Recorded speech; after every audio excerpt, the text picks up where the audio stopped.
focus of today is 500 miles at NASCAR's biggest track.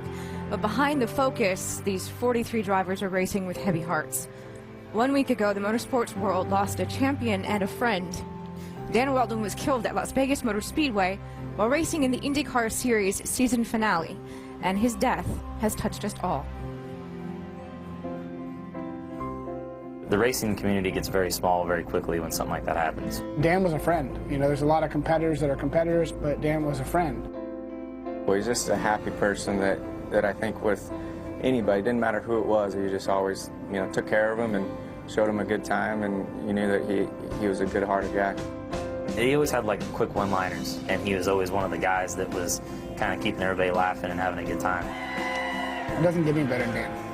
He was built to be an IndyCar driver and was darn good at it. It hit us at home hard, but I think as a race car driver, you have to set those things aside and go and do your job. You know, it's what we do, it's what we like to do, it's what we wake up to do. I go to the racetrack, and I feel like the racetrack is vacation. This is fun. This is what what I grew up to always want to do.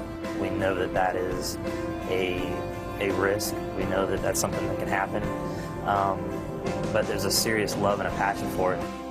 Dan was doing what he dreamed of doing from the time he was a little kid.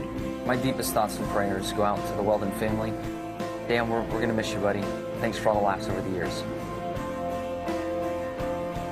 And he was loved by so many. I want to bring in Dale Jarrett and Andy Petrie into our discussion. We just heard Casey Mears say something that stood out to me.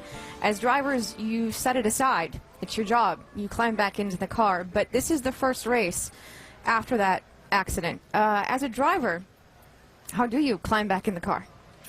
Well, Nicole, I always found that this is what I did. I was a competitor. Just like Casey Mears said, this is what we do.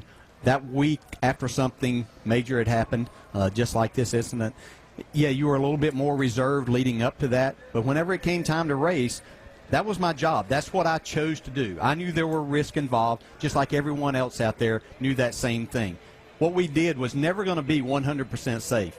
Myself and my family certainly always appreciated everything that NASCAR did to try to make the race cars safer.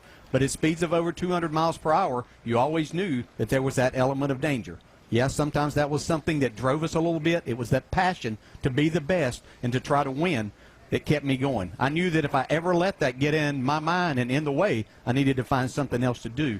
But I was willing to take that risk because that's what I wanted to be doing. You know, it takes a special person to be a professional race car driver. And, you know, I had a chance early in my crew chief career. I had an opportunity to drive some nationwide races and maybe pursue a career as a driver. But, you know, you have to accept that risk of running at all the tracks that they run on. A lot of them are pretty scary. This is one of them. You know, and honestly, you ask yourself, do you have what it takes? And it had too much risk for me. You know, I decided, and I don't have any regrets. I pursued a crew chief career and had a very, very wonderful career as crew chief. But you know, sometimes you just ask them, you know, are you scared to do it or not? And obviously I didn't want it bad enough, and I was a little bit afraid of what these things can do to you. Thanks for that honesty, guys. Obviously, you were in these cars for many, many years. Were you ever afraid? I got to admit, in 1993, I was scared. One time. I never was scared when I was driving up until that year. I went to Daytona in 93 and had a big crash, flipped end over end when I got sideways. And then I came down to Talladega in 93 and had a huge wreck with Dale Earnhardt Sr. And after that race, I was scared because that was 2 times in a row that my car went sideways. And I kept thinking to myself, does that mean every single time this car goes sideways, it's going to turn over? The NASCAR came out with a roof flap invention after those 2 wrecks. And after the roof flap was put on the cars and the cars spun a couple times and they stayed on the ground, it made me feel much better and confident that that wouldn't happen again. But I will tell you, that was the only time I've ever been scared, but I was plenty scared after the race that happened, the wreck that happened right at this particular track. It was a bad one, right behind me at the start-finish line. I went over that line, Brad, upside down and still finished 5th on my roof, but it was a scary day. Yeah, and it's interesting as I listen to Rusty and I've listened to DJ talk about their careers and how they approached racing under circumstances like we are today. It's interesting. All of these guys as race car drivers, they compartmentalize. They take these instances, just like Rusty talking about the roof flaps. He's saying once the roof flaps became available to those race cars, it changed his mindset. Everything was fine, even though there was innate danger that every time he gets in that race car, something can happen. And I think that's what makes race car drivers different from any other athlete in the world. As a basketball player, it's what I did. As a race car driver, though, it's who you are. And that is the difference that makes these people very, very special. I want to thank all four of you guys for your comments.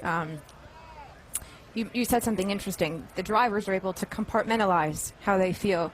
I say this as the wife of a driver who was on the track last weekend in Las Vegas. For the loved ones, I don't think we have the ability quite like them to compartmentalize. Correct. So Yeah. today, for some people, Yeah. it's kind of scary. There are a lot of nerves. It's very anxious. Yeah. It goes with the territory, but it's still there. Dan Wheldon was laid to rest yesterday in his home of St. Petersburg, Florida. He was 33 years old. He came to the U.S. in 1999 with dreams of racing glory, dreams that became a reality with 2 Indianapolis 500 wins, an IndyCar Series championship, and 16 total career wins. He was the driver with the impossibly bright smile, the larger-than-life personality, and the man charged with helping develop a safer open-wheel future. But for all of his talent behind the wheel, and it was immense, Dan's life cannot be summed by what was accomplished on a racetrack. Racing was his passion, but Dan Wheldon was more than just a driver. His greatest gift, his legacy, is his family, his wife Susie, and his 2 sons, Sebastian and Oliver. Dan was a racer, but he was also a friend, a brother, a son, a husband, and a father. He is also missed.